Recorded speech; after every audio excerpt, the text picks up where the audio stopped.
เพื่อนๆเคยสงสัยกันไหมว่าเอ๊ะทำไมนักสะสมอะแทบทุกคนเลยสุดท้ายก็ต้องสะสมนาฬิกาวินเทจวันนี้เรามาคุยกันครับครับสวัสดีครับผมที่จากรายการTime Machineมาพบกับเพื่อนๆอีกแล้วนะครับครับผมว่าทุกคน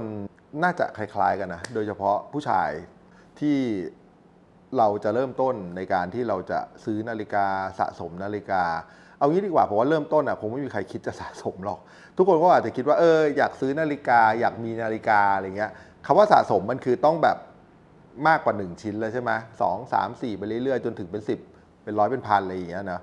แต่คราวนี้การเริ่มต้นเนี่ยส่วนใหญ่เราก็จะชอบนาฬิกาที่เป็นยุคใหม่ๆนาฬิกาทันสมัยอะไรอย่างเงี้ยคืออย่างส่วนตัวผมเองก็เราก็เริ่มมีนาฬิกาตั้งแต่เด็กๆก็จะเป็นนาฬิกาดิจิตอลคาซิโออะไรอย่างเงี้ยเนาะไซโก้อะไรอย่างเงี้ยแล้วพอโตขึ้นมาเราก็จะเริ่มชอบนาฬิกาที่เป็นกลไกมากขึ้น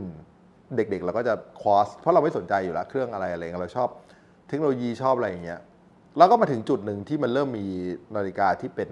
สมาร์ทวอทช์เข้ามานะฮะผมเองก็ใช้มาหมดเหมือนกันนะตั้งแต่เรียกว่า Pebble เลยไม่รู้มีใครทันหรือเปล่าก็จะเป็น Kickstarter ยุคแรกๆที่ทำสมาร์ทวอทช์นะก็ยังเป็นจอขาวดำอยู่เลยอะไรเงี้ยก็ซื้อมาใช้ด้วยเหมือนกันเพราะเราก็ชอบเทคโนโลยีอะไรเงี้ยแต่พอมันถึงจุดหนึ่งเนี่ยพอการเวลาผ่านไปเรื่อยๆเนี่ยเราเริ่มกลับมาอินกับนาฬิกาวินเทจมากขึ้นอันนี้ส่วนตัวของผมนะผมก็เลยคิดว่ามันน่าจะแบ่งเฟสในการซื้อนาฬิกาหรือสะสมนาฬิกาเนี่ยออกมาได้เป็นประมาณ3เฟสคร่าวๆนะเฟสแรกเนี่ยมันจะเป็นที่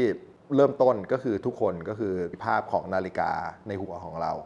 อย่างนาฬิกาสปอร์ตเนี่ยเชื่อว่าหลายๆคนอาจจะคล้ายๆผมก็คือมันก็มี Omega Speed Master แล้วก็มีตัว Rolex Submariner ที่เป็นภาพจำว่าเฮ้ยนี่คือนาฬิกา Luxury ที่เราอยากได้นะในขณะที่ตอนนั้นเรายังไม่มีนะเป็นนาฬิกาคอสบ้างเราเป็นนาฬิกา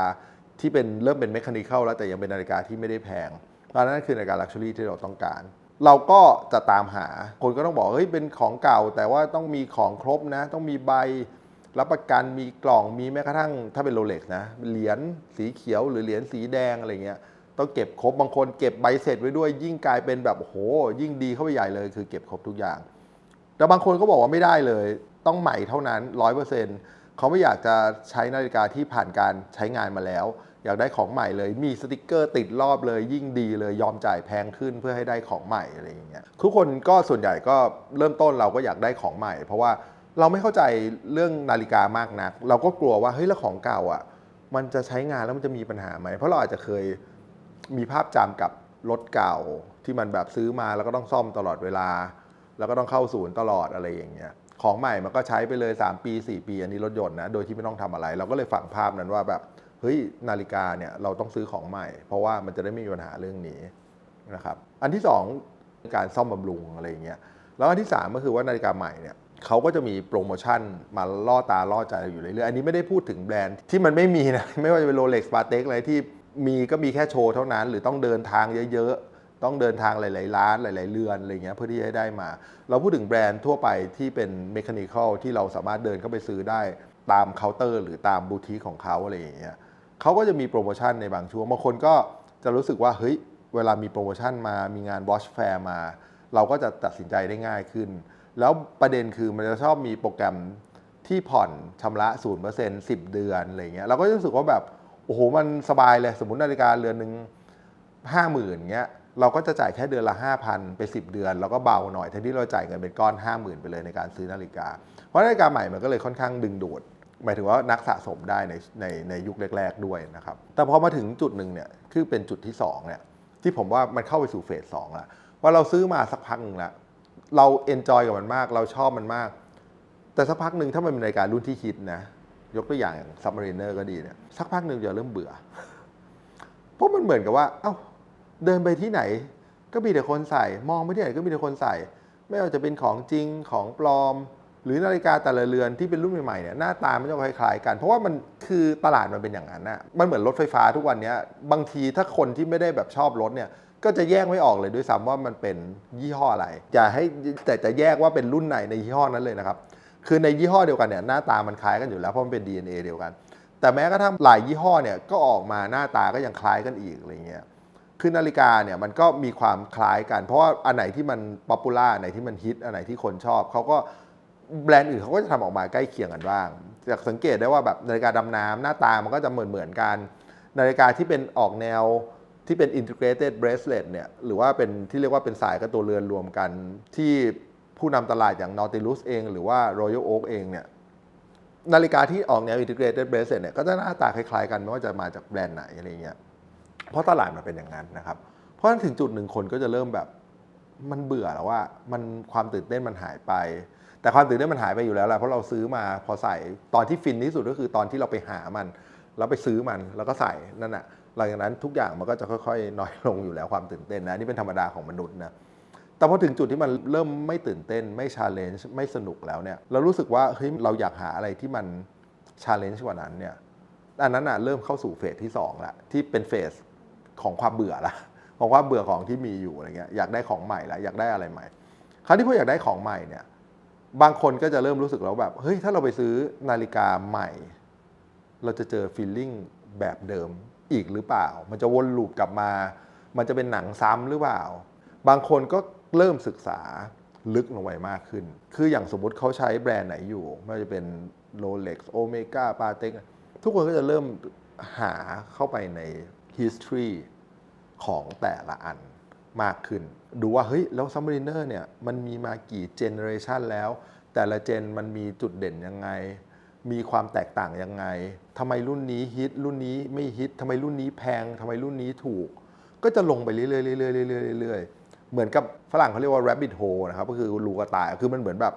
พอเราลงไปแล้วเนี่ยมันเหมือนหาทางออกไม่เจอเราก็จะลงลึกไปเรื่อยๆผมเชื่อว่าเพื่อนๆหลายคนน่าจะเป็นอ่ะเวลาเราลงไปลึกอะไรเนี่ยวันๆเราก็จะแบบ obsess อะแบบคิดแต่เรื่องเนี้ยลงไปไหนเนี่ยมันคือการหมกมุ่นกับเรื่องนั้นๆน่ะไม่ว่าจะเรื่องอะไรก็แล้วแต่อย่างนาฬิกาถ้าเกิดเราสนใจรุ่นนี้แบรนด์นี้มันก็จะลงไปแล้วไอ้นาฬิกาพวกนี้ก็ดันมีประวัติเยอะแยะมากมายให้ค้นหาโดยเฉพาะมันเป็นนาฬิกาที่มีมานานถูกไหมฮะเพราะฉะนั้นมันก็จะมีเรื่องราวอย่างยกอย่างสปีดมาสเตอร์เนี่ยถ้าใครอยากรู้เรื่องสปีดมาสเตอร์ลึกๆเยอะๆเนี่ยต้องไปหาพี่เล็กนะครับพี่เล็กกับพี่ชัยก็ลองไปตามได้ในช่อง SSC Timepiece ก็หัวนั้นตัวจริงเรื่องโอเมก้ามากเพราะฉะนั้นคือแล้วคุณจะรู้ได้ว่าเฉพาะสปีดมาสเตอร์อย่างเดียวเนี่ยโอ้โหมันแบบคือพี่เขามีสะสมไม่รู้ตั้งหลายร้อยหลายพันเรือนแล้วอ่ะยังเรียกว่ามันยังมาเรื่อยๆได้อีกอะไรอย่างเงี้ยเราก็จะลงลึกไปเรื่อยๆพอลงลึกไปเรื่อยๆเนี่ยเราเริ่มสนใจนาฬิกาที่เป็นวินเทจละเกิดจากการเบื่อของที่มันซ้ำๆกับคนอื่นเกิดจากการเริ่มลงลึกกับแบรนด์ที่เราชอบเนี่ยเราจะเริ่มไปตามหานาฬิกาเริ่มสนใจนาฬิกาวินเทจมากขึ้นอันที่3นาฬิกาวินเทจเนี่ยมันไม่ได้แพงกว่านาฬิกาใหม่เสมอไปมันจะมีแค่เฉพาะบางรุ่นที่แบบเป็นรุ่นหายากๆเป็นรุ่นที่มี history บางอย่างหรือรุ่นที่เป็นแบบอันนั้นประมูลเลยนะสำหรับของใครคนใดคนหนึ่งอะไรเงี้ยพวกนั้นมันจะแพงมากแต่ถ้าเป็นวินเทจทั่วไปโดยเฉพาะวินเทจที่กลางเก่ากลางใหม่เนี่ยไม่ได้ลงไปลึกมากแล้วไม่ได้อยู่ใหม่มากหรือบางคนเรียกนีโอคลาสสิกเนี่ยมันจะเป็นรุ่นที่ราคาค่อนข้างดีเมื่อเทียบกับนาฬิกาปัจจุบันหรือเปรียบเทียบกับตัวที่เป็นวินเทจไปเลยนะฮะอย่างยกตัวอย่าง Submariner เนี่ยพวกที่เป็น1680 Red Submariner หรือว่า5513 5512อะไรพวกเนี้ยพวกนั้นก็จะค่อนข้างราคาสูงมากอยู่นะฮะอาจจะขึ้นไป6-7 แสน8แสนล้านหนึ่งเงี้ยถ้าตัวที่หายากๆมากๆแต่ถ้าเกิดเป็นรุ่นที่กลางเก่ากลางใหม่นะอย่าง16800ซึ่งผมส่วนตัวผมชอบเพราะว่ามันเป็น transitional model ก็คือว่ามันได้ตัวเครื่องได้กระจกได้ความเป็นนาฬิกาใหม่แล้วอะแต่ยังได้เอสเตติกของนาฬิกาเก่าอยู่คือหน้าปัดเนี่ยยังเป็นดำด้านแล้วก็พลายน้ำไม่มีเบ้าแล้วก็พลายน้ำเริ่มเหลืองใน16800ในอิชูแรกๆนะมันก็จะทำให้เราได้นาฬิกาที่แบบใส่แบบไม่ต้องระวังเลยเหมือนใส่นาฬิกาใหม่ๆเลยแต่ว่าได้เอสเตติกของอันเก่าอันนี้ก็มีหรือถ้าใครอันนั้นก็จะอยู่ประมาณสัก300,000 กว่า 400,000อะไรเงี้ยแต่ถ้าเกิดใครอยากได้นาฬิกา Submariner ที่ราคาดีๆเลยตอนนี้อย่างขอบฟิล์มอย่างกลุ่มที่เป็น14060 16610อะไรอย่างเงี้ยพวกเนี้ยที่ยังเป็นขอบฟิล์มอยู่เนี่ยแต่ว่าทุกอย่างก็ใหม่หมดแล้วนะคือเพื่อนๆใส่แบบไม่ต้องระวังอะไรเลยใส่ลงน้ำใส่ดำน้ำใช้ได้ในชีวิตจริงอะไรเงี้ยลงไปดำน้ำได้จริงๆอะไรเงี้ยราคาก็อยู่ตอนนี้ไม่ถึง300,000ละ200,000 กว่า300,000อะไรเงี้ยซึ่งมันน่าสนใจเหมือนกันนะครับแล้วก็ยังได้เอสเตติกที่มันเก่าหน่อยแต่อาจจะไม่ได้เก่ามากถ้าคุณอยากได้หน้าเก่ามากๆอยากได้ภายน้ำเหลืองเนี่ยก็จะต้องจ่ายแพงขึ้นเรื่อยๆซึ่งมันเป็นเรื่องที่ตลกมากสำหรับคนที่ไม่ได้สนใจนาฬิกาเพราะเขาจะรู้สึกว่าโอ้โห นี่มันนาฬิกามันเสียแล้วนี่หน้าปัดมันเสียชัดๆบางทีแบบเป็น tropical ขึ้นเป็นสีนู้นสีนี้บางทีแตกเป็นลายที่เรียกว่าสไปเดอร์ก็คือเป็นที่เรียกสไปเดอร์เพราะว่าหน้ามันแตกมาเหมือนแบบใยแมงมุมอย่างเงี้ยก็เรียกเป็นสไปเดอร์เว็บอย่างเงี้ยคือมันเสียชัดๆแต่กลับกลายเป็นแพงขึ้นอะไรอย่างเงี้ยคนที่ไม่ได้อยู่วงการนาฬิกาเขาจะคิดว่าไอ้พวกเนี้ยบ้าคือในมุมหนึ่งก็บ้าแหละแต่ในมุมหนึ่งก็คือมันของมันมีน้อยดีมานด์มันมีเยอะราคามันก็สูงมันก็เป็นไปตามกลไกตลาดเนี่ยครับเพราะฉะนั้นจากการที่คนเริ่มสนใจนาฬิกาที่เป็นวินเทจมากขึ้นนะครับหารากของแต่ละรุ่นแต่ละแบรนด์เนี่ยแล้วก็เริ่มเบื่อจากการที่ใส่นาฬิกาซ้ำๆมาคนอื่นแล้วก็มาเห็นว่านาฬิกาวินเทจหลายๆรุ่นเนี่ยเฮ้ยราคามันดีมากๆมันดีกว่ารุ่นใหม่บางทีแบบถูกลงไปครึ่งหนึ่งอะไรเงี้ยก็เลยเข้ามาสู่เฟสที่3นั่นก็คือการตามหานาฬิกาวินเทจที่ตัวเองชอบนั่นเองแต่ก่อนจะมาถึงจุดนี้เนี่ยผมเชื่อว่าหลายคนเนี่ยก็จะผ่านนาฬิกามาค่อนข้างเยอะละแล้วมันเริ่มเรียนรู้ละมันเริ่มเข้าใจละเริ่มตกผลึกว่าเราเนี่ยชอบนาฬิกาแบบไหนกันแน่เราเหมาะกับนาฬิกาแบบไหนกันแน่คือชอบกับเหมาะมันก็บางทีมันก็ไม่เหมือนกันนะบางคนเขาชอบนาฬิกาที่แบบอย่างยกตัวอย่างบางคนบอกคนแบบข้อมือเล็กแต่ชอบนาฬิกาใหญ่มากๆถามว่าเหมาะไหมก็อาจจะไม่เหมาะแต่เขาชอบมันอันนี้มันพูดไม่ได้เลยจริงๆนะมันแล้วแต่ความชอบของแต่ละคนเลยเขาก็จะรู้ตัวแล้วเขาชอบนาฬิกาแบบนี้เขาจะสะสมในแบบนี้หรือบางคนบอกว่าเนี่ยชอบแต่นาฬิกาสปอร์ตไม่ชอบนาฬิกาแนวเดรสเลยไม่ว่าจะใส่สูทใส่อะไรก็จะใส่นาฬิกาสปอร์ตตลอดมันก็เป็นไปได้แล้วมันก็เป็นหลายคนด้วยเพราะว่าเขาชอบแบบนั้นจริงๆอะไรเงี้ยแต่สมมตินาฬิกาสปอร์ตเนี่ยจริงๆมันก็มีอีกหลายดีกรีของความสปอร์ตนะมันไล่ตั้งแต่45มิลจนกระทั่งถึง38มิล36มิลยิ่งถ้าเกิดบอกว่าใครชอบนาฬิกาสปอร์ตแล้วบอกว่าอันนี้นอกเรื่องนิดนึงแล้วกันนะใครชอบนาฬิกาสปอร์ตแต่อยากได้แบบนาฬิกาที่เอาไปใส่กับแนวเดรสได้ใส่กับสูทได้อะไรอย่างเงี้ยใส่กับชุดทางการได้ผมแนะนำให้หาสปอร์ตที่เป็นวินเทจนะหรือว่าไม่งั้นคุณก็ลองหานาฬิกาสปอร์ตที่มันไซส์เล็กลงหน่อยประมาณ37มิล38 39มิลอะไรอย่างเงี้ยมันจะทำให้แม้เราจะยังใส่นาฬิกาสปอร์ตแต่ว่ามันยังไปกับชุดพวกนี้ได้ดีมากยิ่งขึ้นนะคือมันยังไม่เหมาะเท่าเดรสวอชหรอกในความรู้สึกผมนะแต่ว่าอย่างน้อยมันยังเป็นสปอร์ตที่ใส่ง่ายขึ้นนั่นเองโอเคกลับมาเฟสที่3เฟสที่3เนี่ยคนก็เริ่มเข้าใจตัวเองมากขึ้นเข้าใจนาฬิกามากขึ้นเข้าใจเรื่องราวของนาฬิกาประวัติศาสตร์และแบรนด์ที่เราสนใจจริงๆที่เราพร้อมจะดำดิ่งลงไปในรูกระต่ายด้วยกันก็จะเริ่มตามหานาฬิกาที่เป็นวินเทจมากขึ้นและคนที่ใส่นาฬิกามาสักพักหนึ่งแล้วก็จะรู้ว่านาฬิกาเนี่ยมันไม่ได้ต้องการ maintenance อะไรเยอะมันไม่ต้องระวังมันไม่เหมือนรถมือสองมันไม่เหมือนรถเก่าที่แบบจะใช้ทีซ่อมทีอะไรอย่างเงี้ยอันนี้พูดจากประสบการณ์ส่วนตัวนะใช้อยู่บางทีแบบจะเอามาสตาร์ทขับเสียอีกแล้วต้องขึ้นยานแม่ไปส่งที่อู่อีกแล้วอะไรอย่างเงี้ยแต่นาฬิกามันไม่เป็นอย่างนั้นนาฬิกาเนี่ยถ้าดูแลได้ถูกต้องนะเซอร์วิสได้ถูกต้องเนี่ยมันก็จะใช้งานได้เหมือนนาฬิกาประจำวันเลยเพียงแต่ว่าก็แค่ต้องระวังเรื่องน้ำเพราะว่านาฬิกาเก่ามันไม่ได้กันน้ำเหมือนนาฬิกาใหม่บางทีเราอาจจะบอกว่าเราเปลี่ยนซีลเปลี่ยนอะไรมาแล้วแต่บางทีมันอาจจะเจอตามดในส่วนที่เป็นเคสแบ็กหรืออะไรอย่างเงี้ยหรือว่าส่วนที่เป็นเกลียวที่มันผ่านการใช้งานมาหลายๆ10 ปีเนี่ยมันอาจจะทำให้มีความชื้นซึมเข้าไปได้ก็แค่ต้องระวังมากขึ้นเท่านั้นเองแต่ว่าทั้งหมดทั้งมวลเนี่ยมันแทบไม่ต้องดูแลอะไรผมเห็นคนที่ซื้อนาฬิกาวินเทจใช้นาฬิกาวินเทจเนี่ย4-5 ปีไม่ต้องทำอะไรเลยก็มีไม่ต้องไปเข้าศูนย์ไม่ต้องไปเซอร์วิสอะไรเลยก็ยังใส่ได้อยู่มันอยู่ที่การดูแลด้วยเพราะฉะนั้นประกอบกันหลายๆเรื่องเนี้ยมันก็เลยทำให้คนกล้าที่จะซื้อวินเทจมากขึ้นมันเหมือนคนที่ใช้รถมาสักพักหนึ่งแล้วเนี่ยก็จะกล้าซื้อรถมือสองมากขึ้นเพราะเริ่มรู้ว่าจะต้องดูยังไงเริ่มรู้ว่าจะต้องซื้อกับใครเริ่มรู้ว่าจะต้องซ่อมที่ไหนเพราะถ้าเขาจะได้รถมือสองในราคาที่อาจจะหายไปครึ่งหนึ่งแล้วก็มาเก็บอีกนิดๆหน่อยๆแต่ก็ยังได้ราคาที่ดีมากๆอยู่เราก็เลยจะเห็นคนที่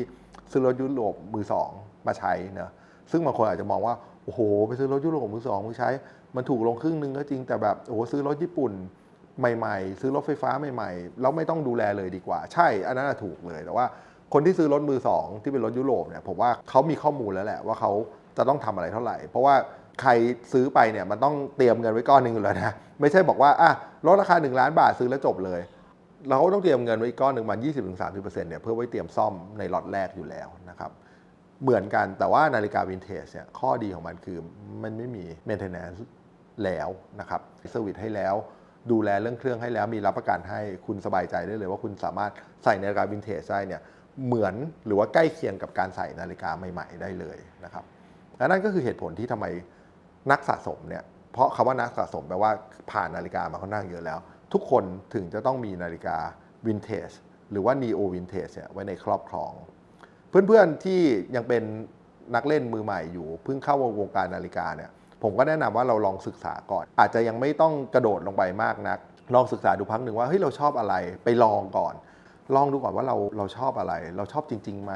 เราชอบนาฬิกาแบบไหนไลฟ์สไตล์เราเป็นยังไงไปลองบนข้อมือก่อนได้เลยแล้วก็แนะนำเหมือนทุกครั้งนะเราลองแบบแต่งตัวที่เราอยากจะแมทช์กับนาฬิกาเรือนนั้นไปด้วยแล้วเราก็ไปใส่เรือนนั้นแล้วเราก็ดูกระจกว่าเฮ้ยหรือให้เพื่อนดูให้แฟนดูว่าเฮ้ยมันใช่เราไหมมันเหมาะกับเราไหมผมเชื่อเลยว่าร้านค้าทุกร้านเนี่ยเขายินดีให้ลองไม่ต้องเกรงใจว่าโอ้ยไปลองแล้วไม่ซื้อเกรงใจเขาไม่ต้องกังวลผมเชื่อว่าร้านค้าทุกร้านเนี่ยยินดีแทบทุกร้านเนี่ยเขาเริ่มต้นจากการเขาเป็นคนที่ชอบนาฬิกาเพราะฉะนั้นเขาเข้าใจคนที่ชอบนาฬิกาเหมือนกันอยู่แล้วนะครับเพราะฉะนั้นอยากให้ไปลองแล้วก็พอเราเข้าใจในนาฬิการุ่นนั้นแล้วในแบรนด์นั้นแล้วเราอยากจะลงลึกกับเขาเนี่ยก็ค่อยเริ่มสตาร์ทอาจจะเริ่มสตาร์ทจากรุ่นที่ไม่ได้แพงมากนะครับในรุ่นที่เราแบบรู้สึกว่าเราคอมฟอร์ตที่จะซื้อ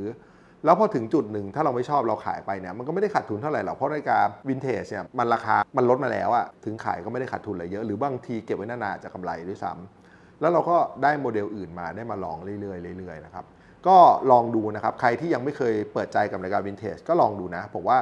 เราอาจจะได้เจออะไรที่เราตามหามาทั้งชีวิตก็ได้ครับครับสำหรับวันนี้ผมนิจจากการทำให้ชินต้องขอลาเพื่อนๆไปก่อนเพื่อนๆอย่าลืมกดไลค์กด Subscribe แล้วก็กดสั่นกระดิ่งเพื่อเป็นกำลังใจกันด้วยนะครับสำหรับวันนี้สวัสดีครับ